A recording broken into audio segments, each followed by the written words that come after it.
misteriosa de la historia es la muerte de Jesús de Nazaret. En el siglo I, hace 2000 años, fue crucificado por los romanos en Jerusalén. Las escrituras nos dicen que 2 días después, María Magdalena, que estaba entre sus discípulos más íntimos, encontró la tumba vacía.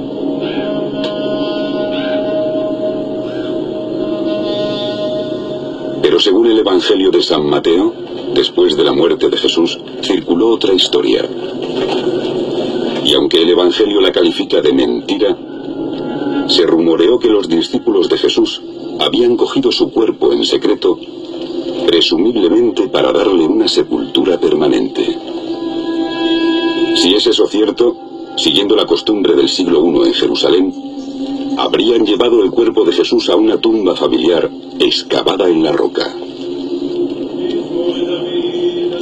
Y teniendo en cuenta que había sido crucificado por insurrección, el entierro habría sido hecho en secreto por sus discípulos más íntimos.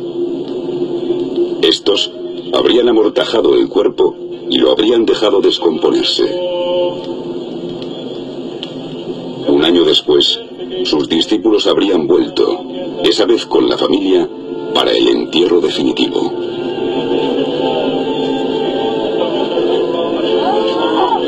María, madre de Jesús, habría estado presente. María Magdalena también. Sus hermanos Simón, José, Judas y Jacob habrían preparado los huesos de Jesús para el entierro definitivo y los habrían colocado en un ataúd de piedra llamado osario.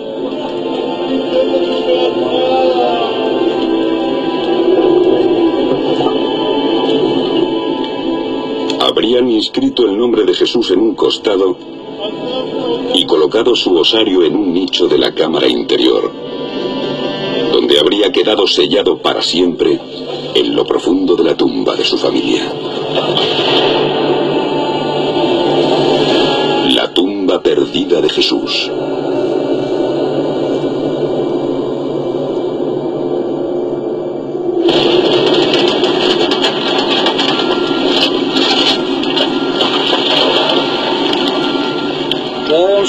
Era un viernes por la tarde. Justo debajo de mi ventana había unas obras. Rompían la montaña con dinamita para poder construir. Los niños, como curiosos que éramos, corríamos a ver las explosiones. Después de una de ellas, cuando se posó el polvo, vi una tumba, con un triángulo y un círculo encima de la entrada. En la primavera de 1980, una explosión en Talpiot, en el sur de Jerusalén, dejó al descubierto la entrada de una tumba. Tenía 2000 años de antigüedad. Mi hijo vino corriendo a casa. Tenía 8 años y gritaba: «Mamá, los albañiles están destruyendo una tumba que han descubierto». Yo empecé a buscar teléfonos de arqueólogos y a llamarlos, pero no había ninguno libre. Así que llamé a la policía para que pararan las explosiones. Los albañiles se fueron a casa, porque se acercaba el Sabbat. El domingo por la mañana, a instancias de los constructores, llamaron a un equipo de arqueólogos que fuera a excavar. Solo tenían 3 días antes de que sellaran la tumba y la cubrieran con cemento. Yo veía una ladera grande, con tractores, excavadoras y camiones entrando en distintas direcciones. Y justo en el medio de esa cuesta había un agujero que resultó ser la entrada a la tumba de Talpiot. Encima de la entrada había una fachada única, una V invertida y un círculo, que atrajo a los arqueólogos. No hay duda de que esos símbolos en la fachada de la tumba de Talpiot significan algo. Es improbable que la persona o la familia que fue a tallar la tumba tallara esos símbolos al azar. Tenían que significar algo. No sé lo que significaban, pero es muy raro encontrar ese tipo de ornamentación en una tumba sencilla. Simon Gibson, Entonces un joven arqueólogo fue uno de los primeros en entrar. Su trabajo era documentar la posición de los sepulcros. Era genial. Fue muy emocionante entrar en la tumba, que había sido cortada en la roca. Tiene una cámara central, bancos debajo de arcos en las paredes para tumbar los cuerpos. Tiene apartados en distintas direcciones. Era muy importante reflejar todos los detalles arqueológicos posibles en los planos. El plano detallado de Gibson mostraba cada centímetro del interior de la tumba. De la cámara interior principal salían 6 cavidades profundas llamadas coquín en hebreo. Y dentro de esos coquín, los arqueólogos encontraron 10 ataúdes pequeños de piedra, llamados también osarios. Los osarios fueron trasladados rápidamente al Museo Rockefeller de Jerusalén, bajo la dirección de la Autoridad Israelí de Antigüedades.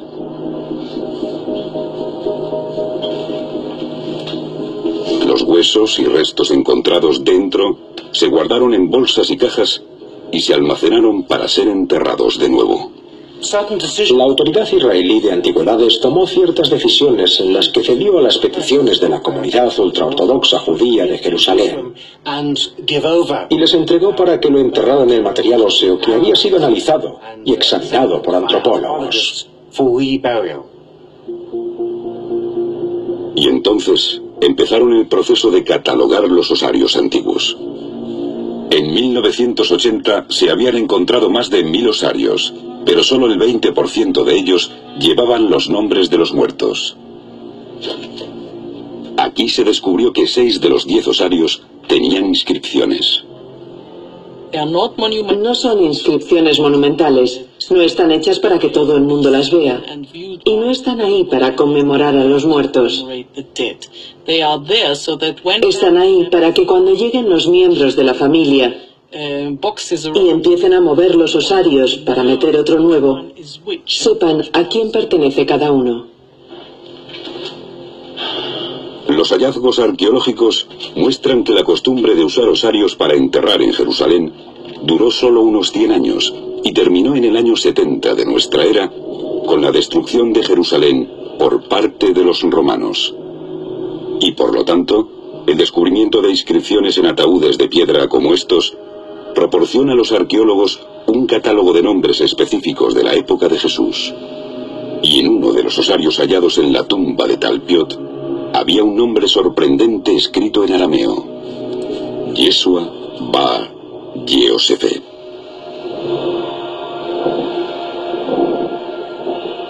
Yeshua o Jesús, hijo de José. Yeshua Bar Yosef. Cuando se encontró esto, creo que los arqueólogos no le dieron mucha importancia. El público sí se la habría dado, pero el público no se enteró. ¿Habéis encontrado un osario de Jesús, hijo de José?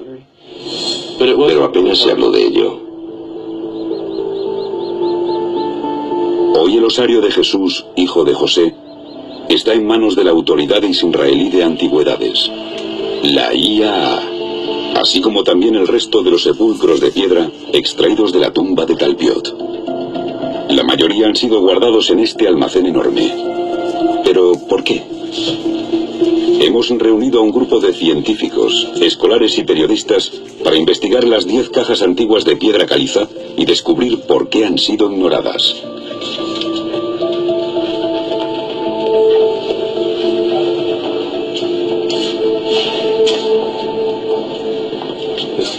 ¿Es ese? ¿Félix? Sí.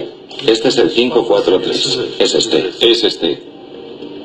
Jesús, hijo de José. Mentadas de vino en la cerveza. Movistar sí. Hoy le toca examinar la inscripción a un experto en escritura antigua, el mundialmente famoso profesor Frank Moore de Harvard. Porque, aunque es una de las inscripciones más sencillas jamás encontradas en un osario, sus letras son tan poco formales que es muy difícil leerlas. Estas letras son poco estudiadas y esta en particular está muy confusa. Están tan poco detalladas que los académicos las describen como graffiti, casi como si se pretendiera que las leyera solo la familia íntima. Hay una X antes del nombre y después del nombre de Yeshua. Luego el nombre del padre está perfectamente claro. Yosefet, el hijo de Yosefet. No tengo dudas de que esto hay que leerlo como Yeshua y esto Yeshua bar Yosefet, es decir, Jesús, hijo de José. Jesús, hijo de José. El examen que ha hecho el profesor Cross de la fotografía nos muestra exactamente qué tenemos que buscar en el ataúd. Yud, Bab, Shin, Ain. Yud, Shin, Bab, Ain. Jesús. Bet, Res, hijo de Yud, Hei, Bab, Samech, Pi, Yosefet. Jesús, hijo de José. Es sorprendente, ¿eh? Es mucho más que sorprendente. ¿Es posible que este ataúd de piedra esté relacionado con Jesús de Nazaret? Para responder a esa pregunta, tenemos que examinar todas las pruebas arqueológicas descubiertas en la tumba familiar. ¿Encaja con la tradición cristiana? ¿Contradice algunos artículos de fe? Si mañana se encontraran los huesos de Jesús en un osario en Jerusalén y pudiéramos afirmar sin ninguna duda que eran los suyos, ¿destruiría eso la fe cristiana? Desde luego no destruiría mi fe. Yo dejo el destino de los cuerpos en manos de Dios. Parece ser que los cristianos pueden aceptar la posibilidad de que los restos de Jesús fueran trasladados a una tumba familiar. Después de eso, pudo haber resucitado y haberse aparecido a sus seguidores, como informan los evangelios. Según la fe cristiana, Jesús ascendió a los cielos. En teoría, esa ascensión pudo ser espiritual, dejando atrás su cuerpo. De hecho, aquellos que miran los evangelios con un enfoque estrictamente histórico, sí esperarían encontrar los restos de Jesús en su tumba familiar. La primera vez que lo enterraron fue en una tumba temporal. Y más tarde, a menos que desapareciera mágicamente y fuera a los cielos, según sostiene la fe cristiana. Pero sí, vamos a ser realistas e históricos. Lo normal es que lo llevaran a un lugar permanente. Un lugar de enterramiento permanente como un buen judío, ¿vale? Y la tumba tiene que ser una tumba familiar. La tumba de la familia de Jesús. Si el osario encontrado en la tumba de Talpiot y marcado Jesús, hijo de José, contenía los restos mortales de Jesús, entonces todos los osarios de esa tumba deberían pertenecer a miembros de la familia de Jesús. En los otros 5 osarios que sabemos que tienen inscripciones, deberíamos encontrar nombres del árbol genealógico de Jesús. Jesús fue hijo de María y José. Pero lo que mucha gente no sabe es que, según la tradición cristiana, tuvo 2 hermanas, Miriam y Salomé.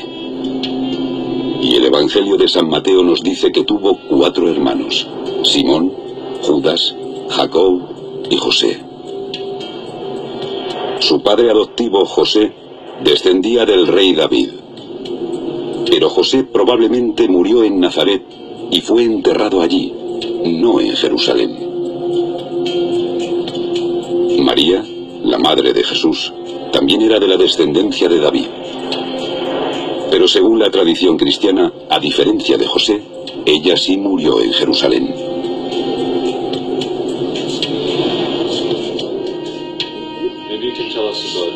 Y en la misma tumba de Jesús, hijo de José, se encontró otro nombre.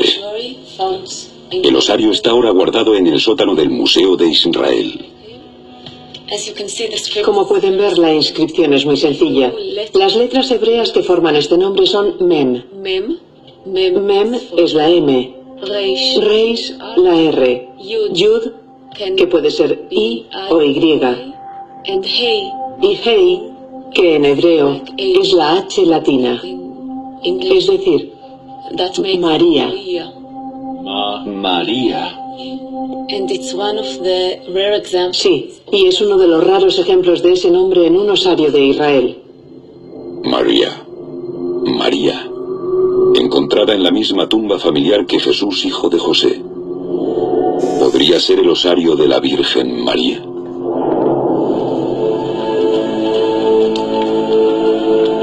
A través de la historia, desde los primeros escritos griegos de San Marcos, el primer evangelista, el nombre de la Virgen María nos ha llegado de esa forma: María. Es una versión latinizada del nombre hebreo de Miriam. Después de la muerte de Jesús, María siguió predicando sus enseñanzas y posiblemente reunió muchos seguidores. En aquellos tiempos de transición religiosa, conversos romanos empezaron también a seguir a Jesús, y a medida que crecía su popularidad entre los seguidores, se latinizó el nombre de María. Por eso en el Nuevo Testamento aparece como María. Es muy raro ver ese nombre escrito así en hebreo. Pero así es justamente como aparece en el osario de la tumba de Talpiot.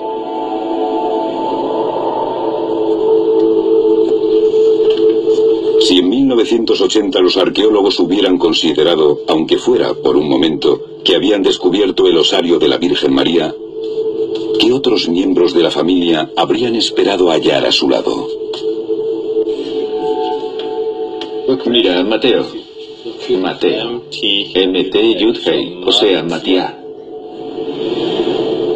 Matías, que es una forma abreviada, un apodo, por así decir, de Matiquia o Matiquiahu, que es de donde nos ha llegado en castellano el nombre de Mateo. Mateo. Al principio el nombre no parece encajar con la familia de Jesús. El Nuevo Testamento está formado por las escrituras de los 4 evangelios atribuidas a Mateo, Marcos, Lucas y Juan. El evangelista Mateo era discípulo de Jesús. Pero los estudiosos no creen que fuera un familiar consanguíneo. Sin embargo, hay motivos para creer que hubo muchos Mateos en la familia de Jesús. Les diré algo muy interesante. Hay 2 genealogías de Jesús. Todo el mundo lee la genealogía primera, la de José, como su padre adoptivo. Es básicamente la de todos los reyes de Israel. Y bueno, grandes nombres históricos. Pero la otra genealogía aparece en Lucas. La gente no se fija mucho. Está en Lucas capítulo 3. Hay que pasar unas cuantas páginas. Es la genealogía de María, la madre. Y en su genealogía, ¿saben qué? Hay 5, 6, 7, 8 Mateos. Matías es un nombre macabeo, asmoneo. Es un nombre fiero de una familia con majestad. Es un nombre sacerdotal. Recordarán que María está emparentada con Isabel, la madre de Juan el Bautista, que es sacerdote, o sea que ahí hay relaciones sacerdotales, y también Judas, que es de la tribu del Mesías davídico. Así que no creo que sea raro que encontremos un Mateo en esa tumba. De hecho, me parece más bien una congruencia más que encaja ahí. En realidad, Mateo no, pero otros nombres bíblicos como Isaac o Jonás sí habrían descalificado la tumba como tumba familiar de Jesús, porque no aparecen por ninguna parte en la genealogía de Jesús. No hay un solo nombre que no encaje en la historia de los evangelios. Todos los nombres de la tumba aparecen en ellos. Todos los nombres tienen una relación con los evangelios. No hay ningún nombre como Daniel o algo así, nombres que no encajen.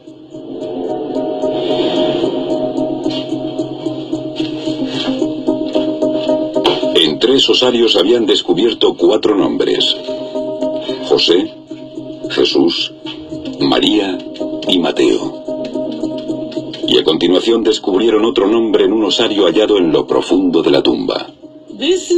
La inscripción dice Yosa, con H al final. Y es una A, es el diminutivo de Yosefet, de eso no hay duda. Y seguramente es una inscripción muy poco corriente para un osario. Si me pongo a leer en hebreo, podría decir, vale, hay otro Yosefef, pero no es un Yosefef, es Yosa. En hebreo, Yossi es bastante común hoy en Israel. Yossi, Yossi, Joseph, como Joel, pero Yosa no se oye nunca, y tampoco se oye en el mundo antiguo. La Yo, la A, que se pronuncia así, Yosa. ¿Y saben dónde oímos ese nombre? En el Evangelio de San Marcos. Jesús tiene un hermano. No todo el mundo sabe que Jesús tenía hermanos. Muchos estudiosos, la Iglesia Católica por ejemplo, dicen que eran primos y otros dicen que eran hermanastros. Pero la mayoría de los historiadores y estudiosos de la Biblia han admitido ya que Jesús tenía hermanos.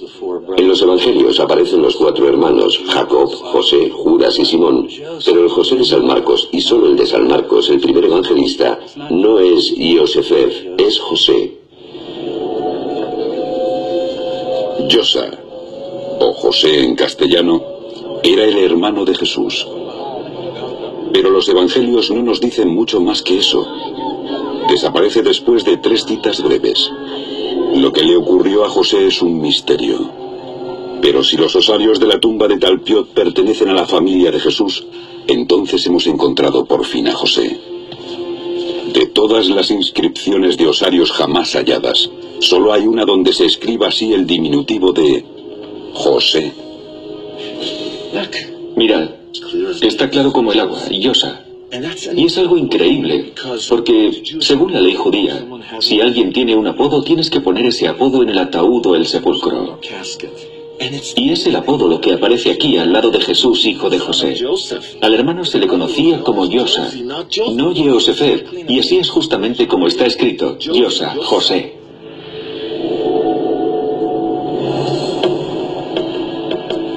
En 1980, los arqueólogos estaban catalogando nombres de osarios por centenares y de esta tumba sacaron Yosa, un apodo raro dado al hermano de Jesús.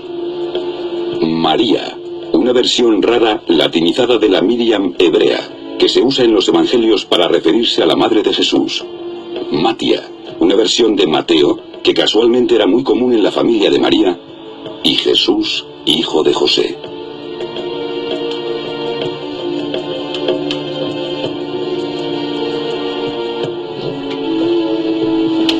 Hallados todos juntos en una tumba familiar, todos limpiados y catalogados, todos los huesos vueltos a enterrar juntos aquí, en una tumba consagrada especialmente en las afueras de Jerusalén. Todos los osarios fueron entonces catalogados y almacenados durante décadas en los estantes de un almacén. ¿Por qué nadie se fijó en los nombres? Recordarán que los años 70 y principios de los 80 fueron el periodo del boom en la excavación de tumbas en Jerusalén y alrededores. O sea que traían grandes cantidades de osarios al Museo Rockefeller, el cuartel general de la Autoridad Israelí de Antigüedades. Y esas inscripciones se consideraban bastante comunes. Esos son los nombres más comunes entre los judíos del primer siglo de nuestra era. Son nombres muy populares en ese periodo. Un dato que tenemos es que hay una serie de nombres que recuerdan muchos de los nombres que encontramos en el Nuevo Testamento. El otro dato es que encontramos esos nombres en muchos otros lugares. O sea que sugerir que esa tumba era la tumba de la familia de Jesús es una sugerencia poco documentada y hay que tener mucho cuidado con eso. Todas las tumbas de los alrededores de Jerusalén están apareciendo lentamente en obras en construcción y en algunos casos se están destruyendo. Así que no es tan extraño que unos albañiles descubrieran la tumba de Jesús. Es algo que puede ocurrir y creo que tenemos que considerarlo. Se ha hablado de probabilidades estadísticas, pero nunca han sido examinadas por expertos en estadística. Hasta ahora. Andrew Forberger es profesor de matemáticas y estadística. Ha reunido, a partir de osarios y otras fuentes, todos los nombres conocidos de la época de Jesús. Por el procedimiento de anotar la frecuencia con que se dan esos nombres, puede evaluar estadísticamente los nombres descubiertos en Talpiot. Una de las cosas interesantes de esta tumba en concreto es que, desde un punto de vista laico, Si miras los nombres que se dan en este grupo y te concentras en los nombres individualmente, puedes muy bien tener la impresión de que no hay nada extraño en este grupo en particular. Pero el modo correcto de analizar eso es mirar todos los nombres juntos. De acuerdo con la estadística, si estuviéramos en una calle atestada del Jerusalén antiguo y gritáramos el nombre de Jesús, nos respondería el 4% de los hombres. Si gritáramos el nombre de Miriam, respondería el 25% de las mujeres. Los dos nombres eran comunes. Pero lo que explica Forberger es que si gritáramos el nombre de un Jesús con un padre llamado José, una madre llamada María y un hermano llamado Yosa, las probabilidades de que respondiera alguien serían muy bajas. Desde un punto de vista estadístico, no estudiamos la incidencia de los nombres individuales, donde decimos que cada uno de ellos es un nombre muy común. Miramos el modo en el que se combinan los factores entre sí. Y no que un padre se llame Yosefet no es nada raro. Que un hijo se llame Yeshua tampoco es raro. Pero al combinar esos dos juntos ya es más raro. O sea, que hay una posibilidad de que esta tumba en concreto sea la de una familia del Nuevo Testamento. Es una posibilidad que, en mi opinión, hay que tomarse en serio. Tomarse esa posibilidad en serio significa que tenemos que intentar encontrar más pruebas. Y un modo de hacer eso es encontrar la tumba de Talpiot. Pero la tumba fue enterrada, sellada y cerrada con cemento hace más de 25 años. Encima se construyó un bloque grande de apartamentos. Aunque pudiéramos localizarla, quizá fuera imposible entrar en ella, enterrada ahora bajo metros de cemento y cimientos. Después de estudiar planos de construcción de décadas de antigüedad y compararlos con informes arqueológicos de la IAA, nuestro equipo cree haber descubierto la situación subterránea de la tumba de Talpiot. La tumba de Talpiot está situada a medio camino entre el antiguo Jerusalén y Belén, las dos ciudades más importantes para Jesús y su familia. Habría sido una situación ideal para la tumba de la familia, porque así los parientes supervivientes podían desplazarse desde las dos ciudades a visitar la tumba. Bien pensado, es perfecto. Está justo entre Jerusalén, allí, donde está Itai, y Belén, aquí. Si yo fuera miembro de la familia de Jesús, querría que me enterraran aquí, ¿vale? Vale, sabemos que hay una tumba justo aquí, ¿verdad? Nuestra investigación muestra que en 1980 se descubrieron dos tumbas en Talpiot. El techo de la segunda había sido destruido parcialmente por los obreros, pero se volvió a cerrar y no se excavó debido a las limitaciones de tiempo y las presiones de grupos religiosos para que no se tocara. Los informes arqueológicos muestran que esa segunda tumba está 20 metros al norte de la primera. Ahí es donde tiene que estar la otra tumba. Los planos del apartamento muestran que la primera tumba está localizada debajo de un patio y al lado de una pared de dormitorios. Creemos que esa es la tumba que buscamos. Sabemos que una de las tumbas está debajo del patio. Sabemos que salen tuberías de ella. Ahí es donde entras tú. Los bocetos de la IAA sugieren que quizás se instalaron tuberías de acceso a ambas tumbas antes de seguir construyendo encima de ellas. Es corriente que se añadan esas tuberías a petición de rabinos en respuesta a la creencia ortodoxa de que los espíritus necesitan un paso despejado desde la tumba. Vamos a bajar por muchos metros que haya hasta que lleguemos al fondo. Una vez que estemos abajo, si el dibujo está bien y hay esa curva en la tubería, la cámara bajará por la curva y veremos lo que hay allí. A mí me preocupa que las tuberías sean mentira. Que el que hizo los pisos pusiera tuberías allí solo para contentar a los rabinos. Oh, sí, las almas pueden moverse, pero que no haya nada allí. Idealmente, tú bajas tu cámara por esa cosa. Sí. Confirma que hay una tumba, que hay un espacio entre la tumba y el dormitorio, si puedes. No sé a qué profundidad está, pero hacemos un agujero en la pared del dormitorio y ¡boom! Estamos dentro.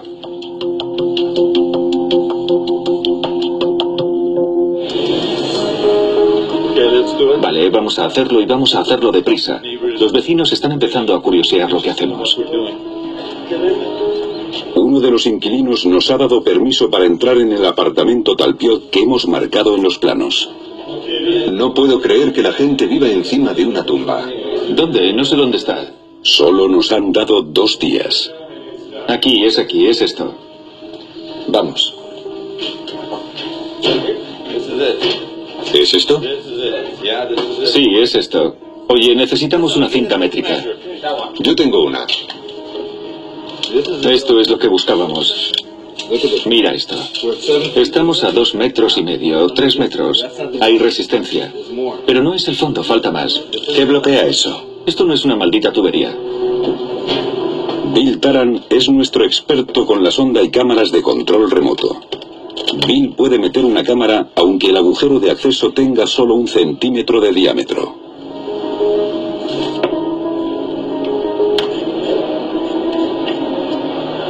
¿Qué tienes ahí? Es la videosonda, es muy ligera. Puedes verte la cara ahí. La cámara está en la punta y la luz también. Sí. Vamos a ver a dónde apunta la cámara. ¿Qué puede hacer?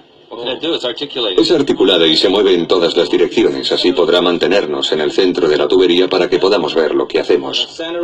Voy a centrarla y a insertarla en la tubería. Vale.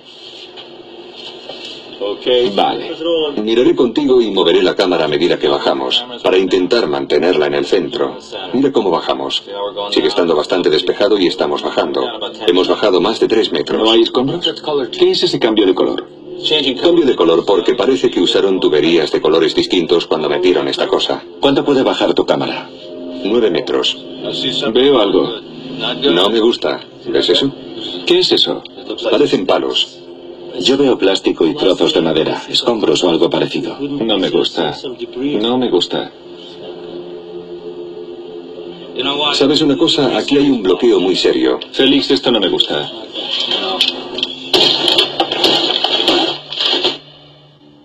Creo que la gente se siente reacia a pensar que puedas encontrar la tumba de la familia de Jesús. Y sin embargo, tenemos a Caifás, el sacerdote, que había crucificado a Jesús. Una excavadora encontró su tumba al sur de Jerusalén hace unos años.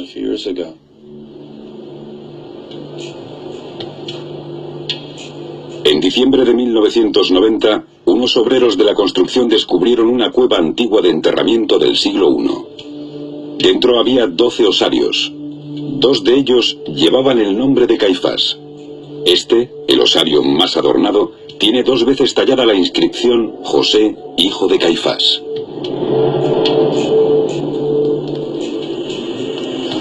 José, hijo de Caifás, era el sumo sacerdote del templo que, según los evangelios, procesó a Jesús. Desde su punto de vista, Jesús era un falso Mesías peligroso, que empujaba a las masas judías a levantarse contra los gobernantes romanos de Jerusalén.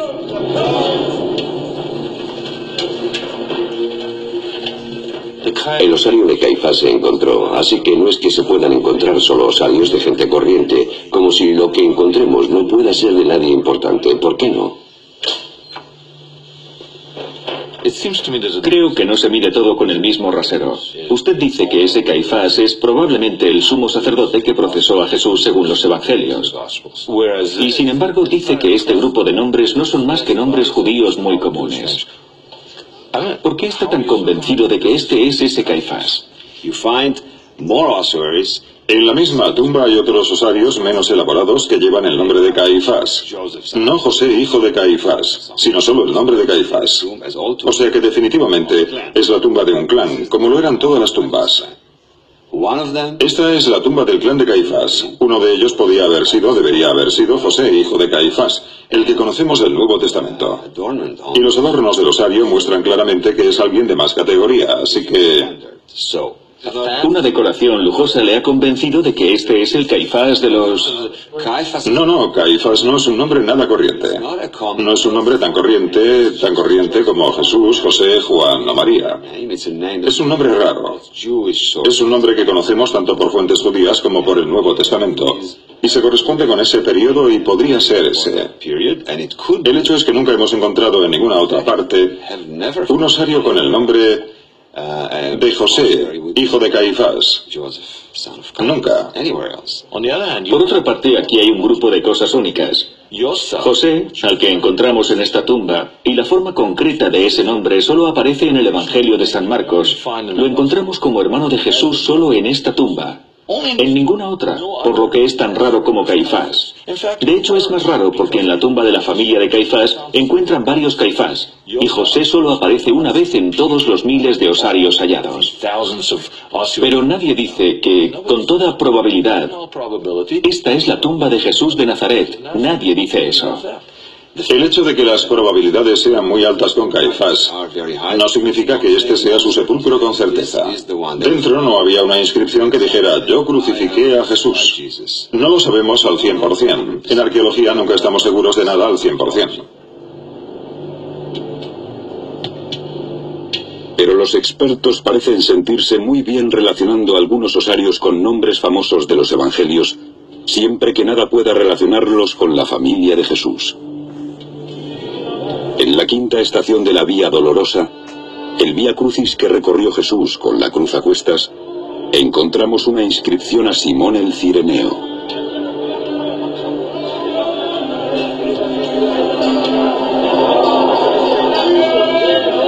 Aquí fue donde hubo un momento histórico a la par que íntimo entre Jesús y un hombre llamado Simón. Según los evangelios, Jesús tropezó durante el Vía Crucis. Y Simón, que había ido de visita a Jerusalén desde Cirene, le ayudó a cargar con la cruz.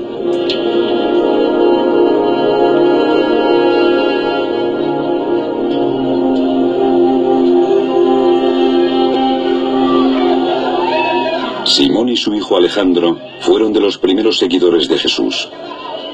Los expertos están de acuerdo en que su osario ha sido hallado, aunque, curiosamente, descansa ignorado debajo del estante de un almacén en la parte de atrás de un edificio universitario. Bien, tenemos un osario que fue hallado en 1941. Una de las inscripciones dice claramente Alejandro, hijo de Simón. Alexandros Simonos. Ese está tallado claramente. Simón se puede ver muy claro. Exacto, Simón. Y al parecer, la tiza que está en el otro lado está ya muy desgastada. Tiene los dos nombres. Alejandro arriba, Simón debajo. Lo que indicaría que en este osario se metieron esos dos individuos. En la tapa del osario está inscrito el nombre del lugar, Cirene, en la Libia moderna. Simón el Cireneo aparece en el Nuevo Testamento ayudando a Jesús a llevar su cruz. Si los estudiosos coinciden en que este es su osario, seguramente lo sea. Y en ese caso es uno de los objetos más importantes de la cristiandad. ¿Y por qué está olvidado debajo de una mesa? Parte de la razón es que hace muchos años que lo encontraron, en 1941. Eso fue mucho antes de que hubiera revistas populares sobre arqueología bíblica para profanos. Y por eso escapó a la atención pública. Hay que tener un publicista, hay que tener a alguien que diga, vaya, esto es algo importante, vamos a resaltarlo, ¿verdad? ¿Y si no acaba escondido en un almacén? Acaba escondido en un almacén. A lo mejor podemos ver esa inscripción verde. Si traemos la luz aquí, quizá esta vez podamos leerla. Sí. Oh, sí. Mirad esto, Sincha, ven aquí, mira esto. Olvídate de lo verde por el momento, mira. No. Está cincelado.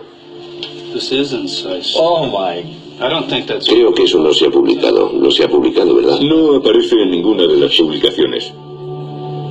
En el osario de Simón de Cirene, el hombre que ayudó a Jesús a llevar la cruz, encontramos el mismo símbolo que aparece grabado encima de la entrada de la tumba de Talpiot, la tumba que albergaba el osario con la inscripción Jesús, hijo de José. Yo nunca he oído hablar de esto. Estoy alucinado. Bueno, no me lo esperaba. Yo quería leer las letras verdes. No buscaba símbolos de los primeros cristianos. Símbolos de los primeros cristianos. ¿Este símbolo será anterior al de la cruz? ¿Es posible que el símbolo marcado en la tumba de Talpiot se convirtiera en el símbolo del movimiento de Jesús? Si la tumba pertenece a Jesús y su familia, sí lo es. Nada, mirad, nada. No va a ninguna parte. ¿Se mueve algo? Creo que es el plástico.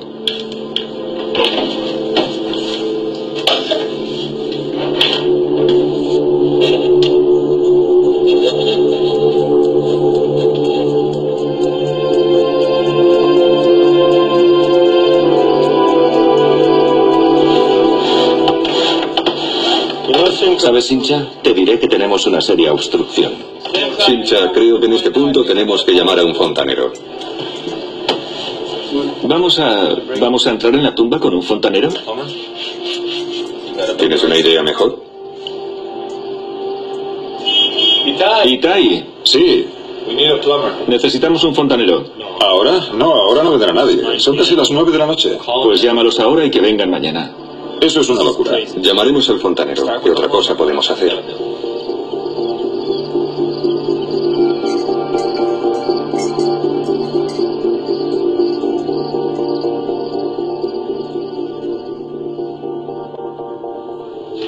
Hace más de 25 años, los arqueólogos encontraron 4 osarios relacionados con Jesús y su familia. Después descubrieron otra inscripción en un 5.º osario. La inscripción tiene 2 partes. La segunda parte dice Mara, mientras que la primera es un diminutivo de Mariamne. Y aunque nadie había visto ese nombre en un osario, se tradujo como otra versión más de María. María, conocida también como Mara.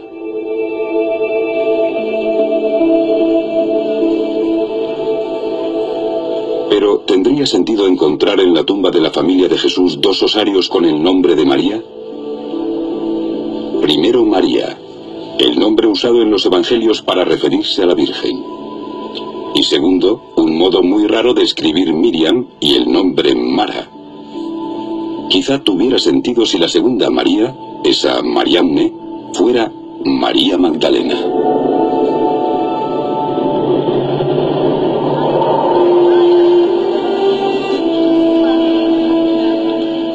María Magdalena nos llega en el Nuevo Testamento no solo con un nombre, sino con un nombre y un título. Según los estudiosos, ella es María de Magdala, María Magdalena. Magdala era un centro comercial importante cercano al mar de Galilea. La gente de Magdala hablaba griego además de arameo. Las tradiciones cristianas sugieren que María Magdalena y su hermano Felipe predicaban a los judíos de habla griega.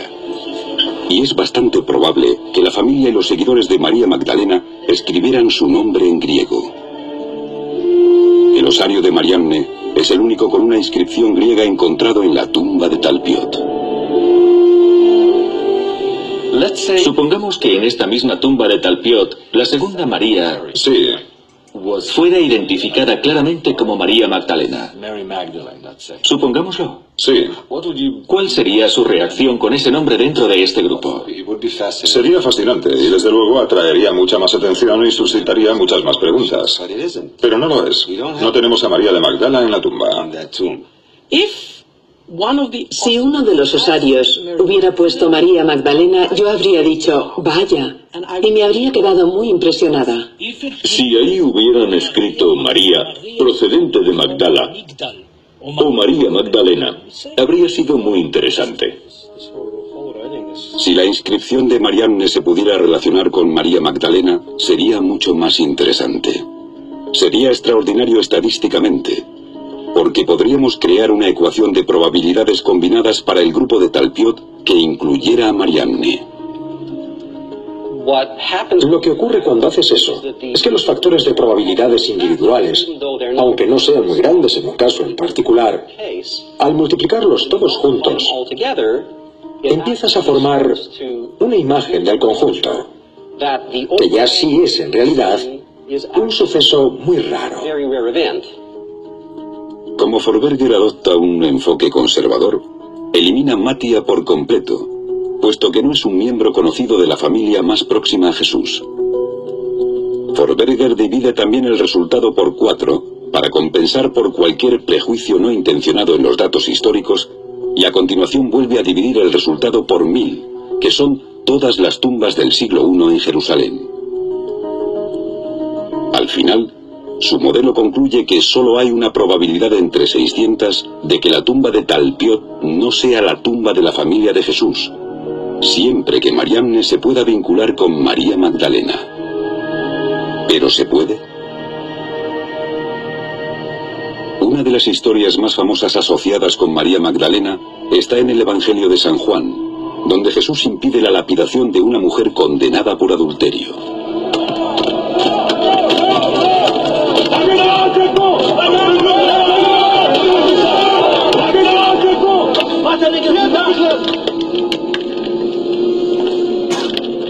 Pero en el texto no hay nada que indique que la mujer, cuyo nombre no se da, sea Magdalena. Es una tradición cristiana posterior la que ha relacionado a la adúltera con la Magdalena, igual que la ha relacionado también con la historia de otra mujer, a la que no se nombra en el Evangelio de San Lucas, nombrada solo como una pecadora que unge los pies de Jesús y los seca con su cabello.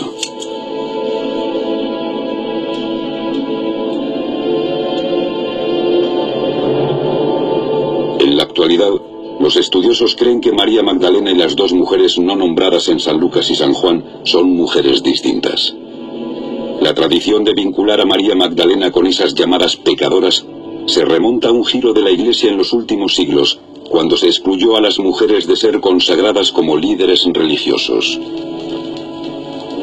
Antes de ese tiempo, sí se ordenaba a las mujeres, y María Magdalena es muy respetada como misionera en muchos escritos de los primeros cristianos. Creo que María Magdalena fue una persona muy importante en el movimiento de Jesús. Tan importante que creo, y esto es opinión mía, sé que no represento a nadie más, pero creo que ella es la auténtica fundadora de la cristiandad. En la época de Jesús, María Magdalena fue uno de los grandes apóstoles, a la par con Pedro, pero después del Nuevo Testamento, decimos que es una prostituta. Y esa oposición a María Magdalena dentro del Nuevo Testamento y después del Nuevo Testamento, para mí es la prueba más segura de que ella fue muy importante. El fuerte liderazgo de María Magdalena seguramente se vería con recelo en una iglesia cada vez más dominada por los hombres.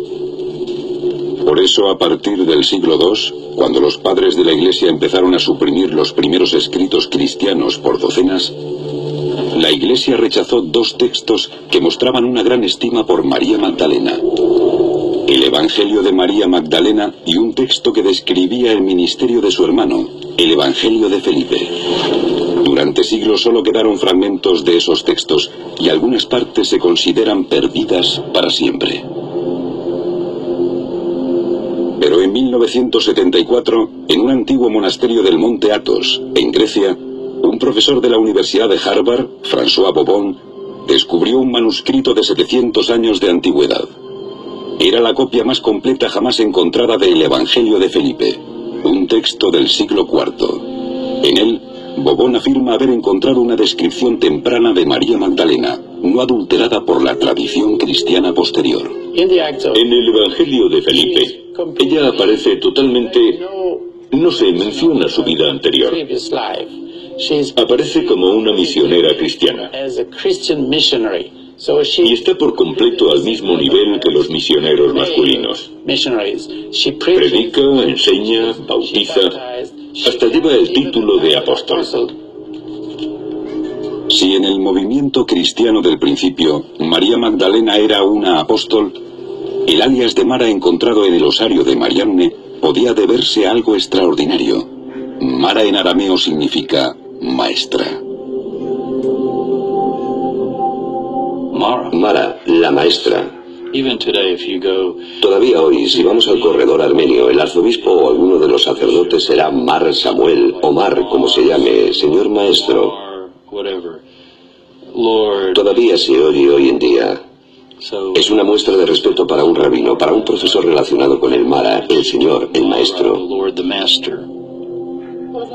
En el Evangelio de Felipe está claro que María Magdalena es respetada como predicadora, bautista y apóstol, fuerte, fiel y cercana a Jesús. Entonces tendría sentido que sus seguidores la llamaran Mara, maestra. Pero, ¿qué pasa con las letras del primer nombre de la inscripción? Ese Mariamne jamás encontrado ni antes ni después en otro osario. En el Evangelio de Felipe, el nombre de María Magdalena se deletrea M-A-R-I-A-M-N-E, Mariamne.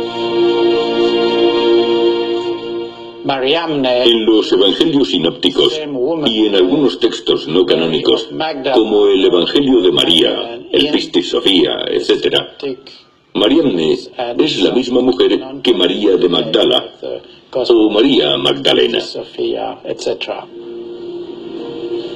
El Evangelio de Felipe parece explicar todos los misterios detrás de esta inscripción. Pero si este es de verdad el osario de María Magdalena, entonces hay una cosa más que necesita investigarse. La creencia más común, basada en la tradición medieval, es que después de la muerte de Jesús, los discípulos fueron expulsados de Judea y se dispersaron por muchos países, viajando y predicando la palabra de Dios.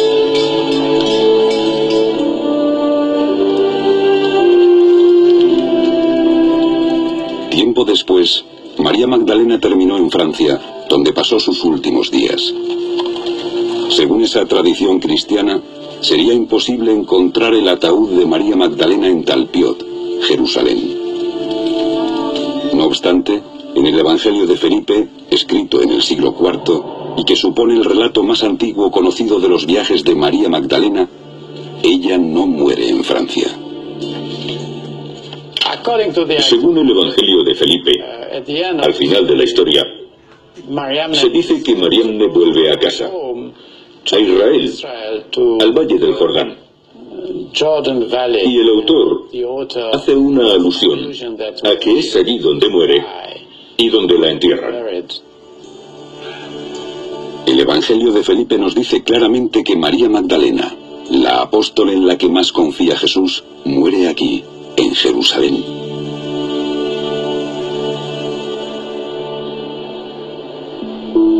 ¿Sería de verdad tan improbable encontrarla enterrada al lado de Jesús, en la tumba de la familia de Jesús?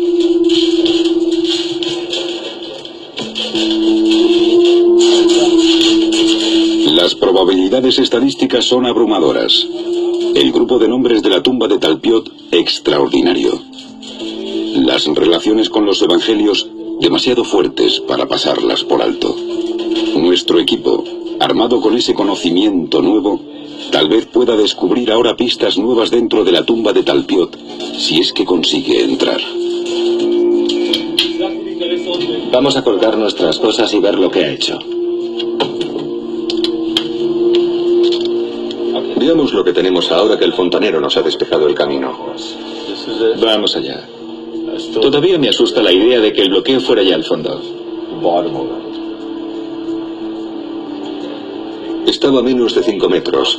El bloqueo está aquí. Ahora estamos en el punto donde... Sí, no es el fondo, lo cual está bien. No, no es el fondo, eso está bien, es profundo, muy profundo. Lo es, 7 metros. ¿Ya has bajado 7 metros? Es genial.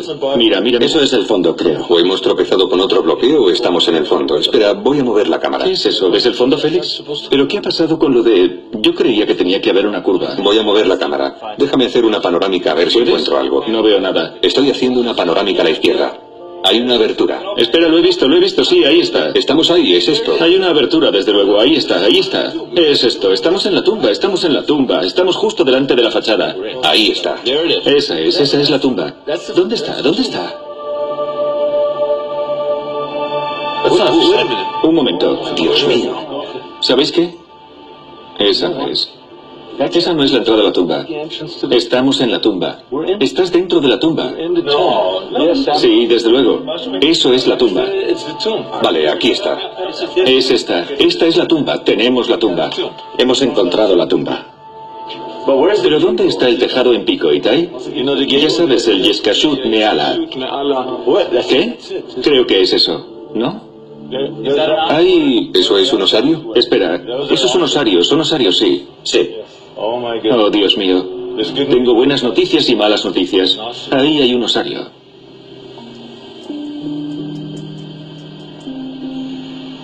¿Y bien? ¿Qué significa eso? Significa que estamos en otra tumba. La nuestra está vacía. ¿Y qué vamos a hacer? Es otra tumba. Estamos en otra tumba.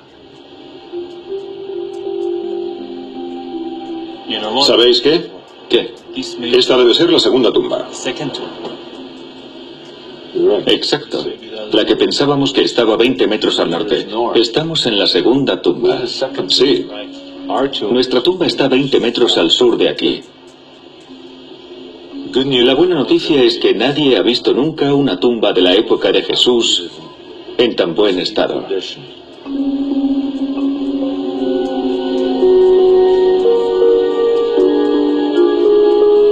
Aunque nos encontrábamos en la tumba equivocada, tal vez esos osarios tan bien tallados y tan cerca de la tumba de Talpiot estuvieran relacionados de algún modo con Jesús y sus seguidores.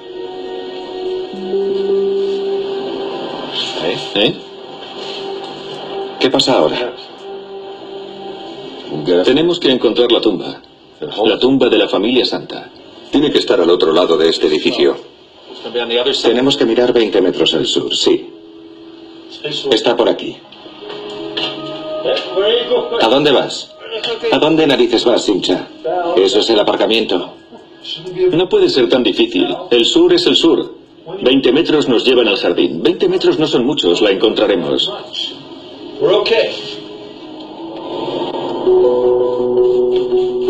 En 1980, la IAA catalogó 4 de los 10 osarios de la tumba de Talpiot como osarios sin inscripciones. Pero eso no significa que no tuvieran nada. Varios mostraban rosetas decorativas en los costados. Y en el panel trasero del osario catalogado con el número 80506 encontraron una cruz larga. Vale, mira esto.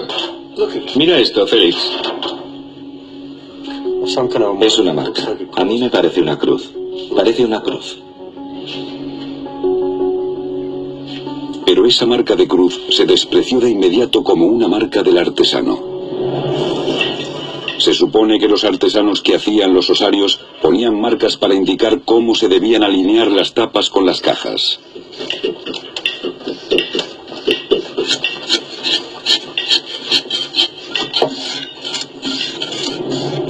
Esto no tiene nada que ver con la cristiandad.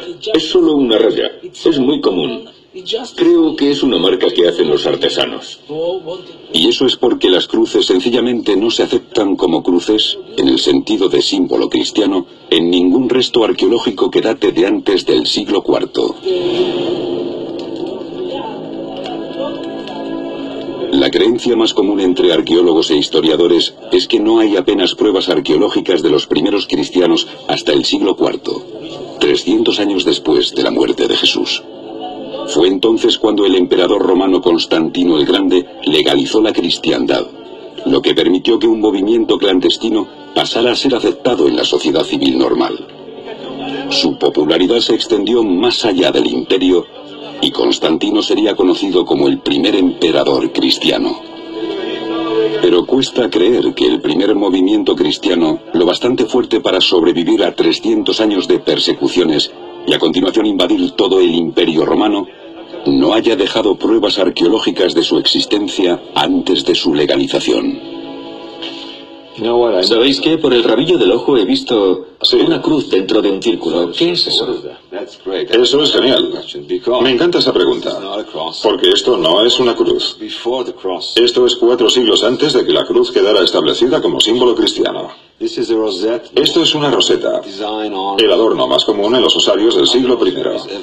Otros osarios también llevan cruces, pero son marcas de los artesanos para alinear la colocación de la tapa con la caja. Si quieres probar que la cruz se usaba ya como símbolo cristiano en el siglo I, necesitarás algo más que una roseta no muy bien hecha. En la actualidad, la cruz se asocia inmediatamente con la crucifixión, pero esa referencia habría resultado horrorosa en los años siguientes a la muerte de Jesús. Para alguien del siglo I, llevar una cruz colgada al cuello habría sido como si alguien de hoy en día se colgara una silla eléctrica pequeña. De muy mal gusto. Era un símbolo de tortura. Y solo cuando se terminó la crucifixión, pudo la imaginación humana pasar de la realidad al símbolo. Pero quizá la gente sí usaba cruces como símbolos religiosos en la época de Jesús. Cruces que no tenían nada que ver con la crucifixión. En la Biblia, en Ezequiel, hay un pasaje en el que Dios le dice que vaya a la ciudad y trace podríamos decir una X o una cruz en la frente de todas las personas rectas. Antes de que esto fuera una cruz, la gente ya hacía X o cruces, pero no pensaban en Jesús en la cruz. Lo que pensaban era que eso era el fin. La idea del final, ¿vale? Cerrados, sellados y entregados. Y entonces adoptó un significado apocalíptico. La última letra significa que ya estás sellado, que has terminado, que estás preparado, que esperas quizá la resurrección. Es lo de vamos a marcar a la gente que está preparada con una X o una Tav. La Tav es la última letra del alfabeto hebreo, o Tao en arameo. En el libro de las Revelaciones, Jesús declara